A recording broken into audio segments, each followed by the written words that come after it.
அனைவருக்கும் வணக்கம். இது வந்து பொது அறிவியல இந்து தமிழ் திசையில் மாதிரி வினாவிடை 28 பார்க்கலாம்.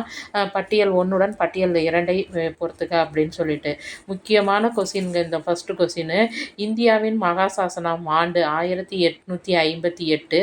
நாட்டு மொழி செய்தித்தாள் திட்டம் பார்த்தீங்கன்னா 1878. இல்பர்ட் மசோதா பார்த்தீங்கன்னா 1883.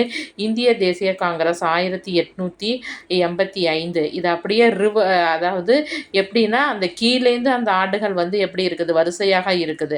இதை அப்படியே பார்த்து படிச்சுக்கோங்க. அடுத்து, இந்திய கீழ்கண்டவற்றில் தவறானவை எவை? இந்திய தேசிய இயக்கத்தில் ஆங்கிலம் மொழி பெரும் பங்காற்றியது. இந்திய தேசிய வளர சமூக சீர்திருத்த இயக்கங்கள் எந்த பங்களிப்பும் செய்யவில்லை.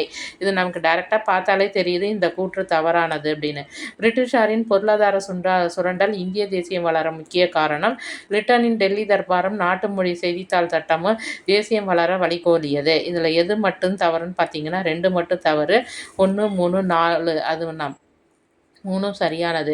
தேசிய தொழில்நுட்ப நாளாக இந்தியா கொண்டாடும் நாள் பார்த்தீங்கன்னா மே 11.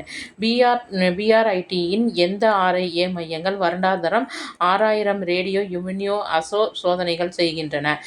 அதுக்கு ஆன்சர் பார்த்தீங்கன்னா பெங்களூர். இந்திரா காந்தி விருது 2013 யாருக்கு வழங்கப்பட்டது? Angela Merkel. முதலில் எந்த மாநிலத்தில் இஜிபிஎஃப் கொண்டு வரப்பட்டது? அருணாச்சலம் பிரதேசம். அன்பிரேக்கபிள் என்னும் சுயசரிதை யாருடையது? எம்சி மேரி கேம். உலகின் மிக நீளமான ஆகாய விமானம் ஏர்லேண்டர் எந்த நாட்டில் வெளியாக்கப்பட்டது? பிரிட்டன். 2014 ஆண்டு தமிழக அரசு ஔவையார் விருதுக்கு தேர்ந்தெடுக்கப்பட்டுள்ளவர் யாருன்னு பார்த்தீங்கன்னா டாக்டர் கே மாதங்கி ராமகிருஷ்ணன். அடுத்து, இந்த வரிசை 1உடன் வரிசை 2 சில முக்கியமான தினங்கள் டிசம்பர் மாதத்தில் வருகின்ற தினங்களை பற்றி சொல்லியிருக்கிறாங்க. உலக எய்ட்ஸ் தினம் டிசம்பர் 1. அடுத்து, உலக ஊனமுற்றோர் தினம் டிசம்பர் 3. அடுத்து, முப்படைகள் கொடிகள் நாள்னு பார்த்தீங்கன்னா டிசம்பர் 10. தேசிய எரிசக்தி சேமிப்பு தினம் டிசம்பர் 14. இது பார்த்துக்கங்க. அடுத்து, இந்த உலக எய்ட்ஸ் தினம் சில இதில் கேட்குறாங்க, அதனால் அது பார்த்துக்கங்க. டிசம்பர் 1. புதிய போப்பாண்டவர் ரோஜ் மரியோ பெர்காலியோ எந்த நாட்டை சேர்ந்தவர்? அர்ஜென்டினா. மிதிலேஷன் என்றால் என்ன அப்படிங்கிறது பார்த்தீங்கன்னா இதற்கு 1, 2 தான் 1, 3 தான் ஆன்சர்னு சொல்லியிருக்காங்க. டிஎன்ஏவில் ரசாயன மாற்றத்தை உண்டு பண்ணும் இயற்கை நடைமுறை. 3வது பார்த்தீங்கன்னா உயிர்நூலை சார்ந்த கால கணிப்பு பொறி. அடுத்து, கீழே கொடுக்கப்பட்டுள்ள அமைப்புகளையும் அது தோற்றுவிக்கப்பட்ட ஆண்டுகளையும் பொருத்தி சரியான விடையை தேர்வு செய்துங்க. இது ரொம்ப ரொம்ப முக்கியமானதுங்க. இது பார்த்துக்கங்க. ஐநா சபைன்னு பார்த்தீங்கன்னா 1945. யுனெஸ்கோ 1946.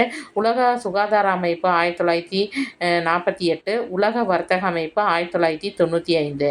மறுபடியும் சொல்கிறேன் பார்த்துக்கங்க. ஐநா சபை 1945. ஐநா சபை வந்ததுக்கப்புறம் தான் யுனெஸ்கோ 1946.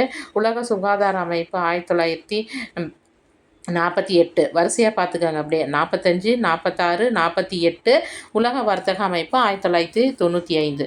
நன்றி, வணக்கம்.